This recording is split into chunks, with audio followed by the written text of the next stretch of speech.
Hello, I'm Marie Cato, host of Business Arena and The Bottom Line. I'm joined today by Rosa Armesto, Director General at the Federation of European Securities Exchanges, and we are at the Warsaw Stock Exchange at the European Capital Markets Forum. Thank you so much for joining us today. You're welcome. So I wanted to start by asking you about what you think are the main obstacles to developing Europe's capital markets and how urgent is this of an issue? Let me start with the last part of your question. It is very urgent. And now we are really having a very strong sense of urgency for that. That means that from a political point of view, it seems that the main actors would like to take action.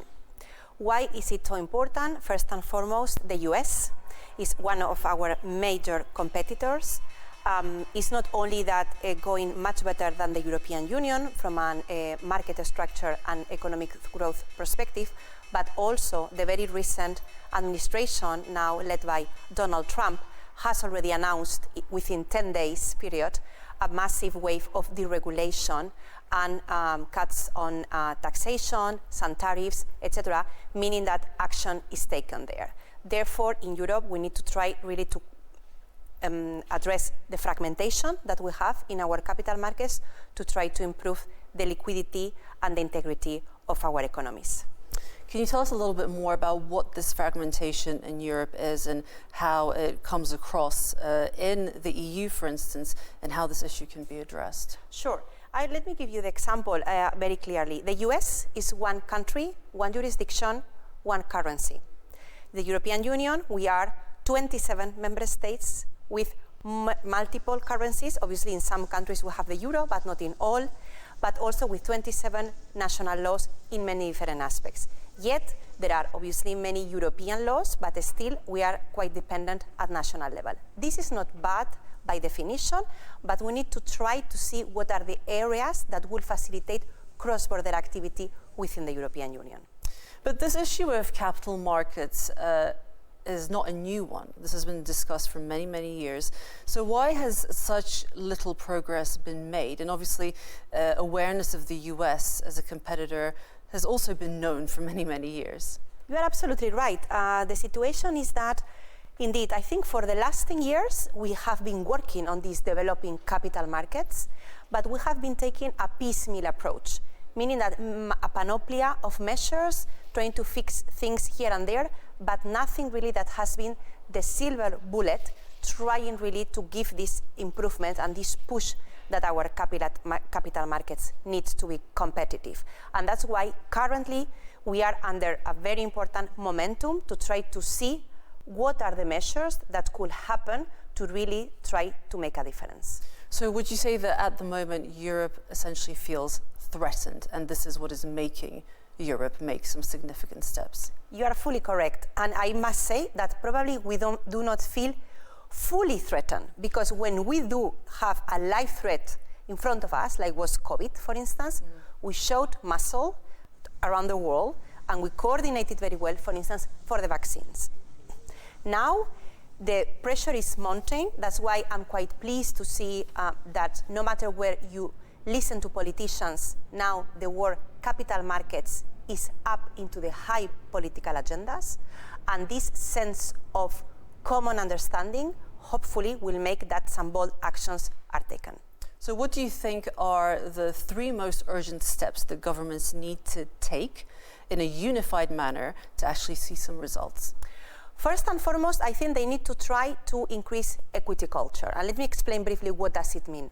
This means that citizens currently, and I put myself as an example, we do have most of our savings in bank accounts. And this happens across Europe. Rather than being dormant in a bank account, this liquidity should be shifted into the markets. So first will be measures to try to encourage retail participation in equity culture. Second will be companies. If we really want to have a much bigger capital markets, we need to grow the pie on those companies that get financing from the markets and therefore will be reverting also into the yields of investors. And then the third, we need to try to come closer together, trying to have more convergence on the way we do things as different member states. Well, it sounds very idealistic, everything that you described, especially the first point that you made. But how does that actually happen in a practical way? Well, we do have a very good example in the European Union of what I said as the first point on bringing retail investors into markets, which is Sweden. In Sweden, they do have a much more bigger piece of participation, and how do they did that was with tax incentives. Tax incentives together with a very simple saving product and also with a very, very simple taxation reporting.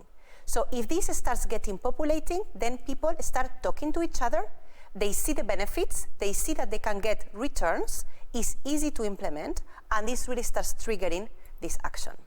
So assuming that this is implemented, how long would it take, for instance, for Europe to actually strengthen those capital markets? Because this takes political will. Absolutely, absolutely. This is, in fact, the most important thing, the political will. Because if we want to do it, we will do it. Then how long does it take? Well, the case of Sweden, it is true, it was only one country, already with a quite developed economic situation, but still, they took for about a decade to get it up and running and really getting people participating. So it does not take that long. I think the effort pays off, and then the results are very clearly positive.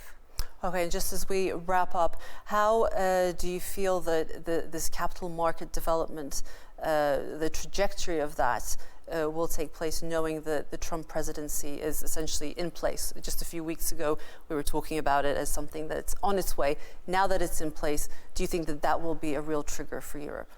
I hope it will. In any case, there was already discussions. I mean, the thing is that Trump has added on the pressure, I would say, but discussions were already there. The moment is now. We really need to try to retain the talent that we have in Europe, to retain the companies that are growing in Europe, and at the moment that they go to the markets to get financing, they do not go to the US. I think this is really the thing that we need to have as an objective, to retain these companies, to stay, to get the financing here, and also because that will help, obviously, in the returns of the investments. So it goes without saying that the US is miles ahead of Europe when it comes to capital markets development. Would you say that it is a role model for Europe, and would you say that everything that happens in the US is a positive takeaway that Europe should learn from? I wouldn't be that enthusiastic about the US, if I may, because yes, they do perform much better when it comes to capital markets, but also we need to take into account that the social security that we have in Europe, it is not in the US.